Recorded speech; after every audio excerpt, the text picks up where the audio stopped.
Hello, hello mga guys! Ito po ang inyong Tita Marie. So, it's 27 na po tayo. Guys, hindi pa po ako natutulog kasi nagtrabaho po ako kahapon ng tanghali. Siyempre morning work. Nagtrabaho din po ako guys ng panggabi. So, may alak. So, nagtrabaho din ako kanina. So, ngayon, nabubulol po ako. Ngayon po is going to 2 o'clock na guys. So, umuwi po ako ng 1. At syempre, yung anak ko po, kararating lang po ngayon, it's going to 2 na.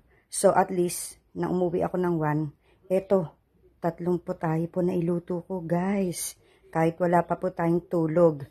Mamaya na lang po ako iiglip, and then syempre, yung kantan na luto na lang po na, gyoza, madali lang naman po yun. Ito po mga mahihirap. So, guys, ito pong niluto ko po na tanghalian, and then mamaya wala po ako, trabaho uli. So, at least may pagkain na akong nakatabi din, diba? So, guys, nagluto po ako ngayon ng, ayan.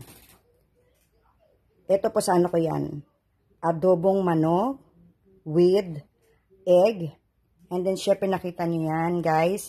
Bakit mapula? Syempre meron po yung garlic. At saka yung pinaglutuan ko po ng adobong manok po. So, kaya ganyan po yung kulay. Kasi may toyo, syempre may garlic po yan, at saka meron din po yung sibuyas at pampalasa para masarap.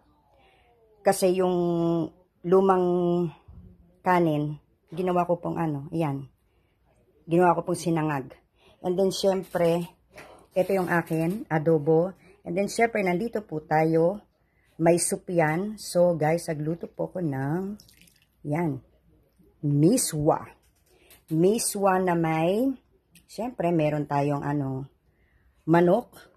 Syempre, nilagyan po natin ng chicken wings. Ayan ang ating chicken wings. At saka yung talagang manok na, yung slice. And then, syempre, nilagyan natin ng Knorr cube. Nilagyan po natin ng, syempre, hindi natin po pwede mawawala ang ating onion, ang ating garlic. And then, syempre, nilagyan ko po siya ng sunagi mo. Andiyan po yung sunagi mo sa loob. And then, syempre, nakita niyo yung white. Nilagyan ko rin po siya ng itlog para masarap. Ayan, may soup, diba? Ito po yung pag-aanoan ko ng soup. Yan.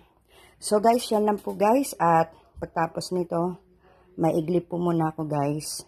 At bago pumasok, syempre, kailangan po natin iluto nga yung gyoza para may makain po itong aking anak.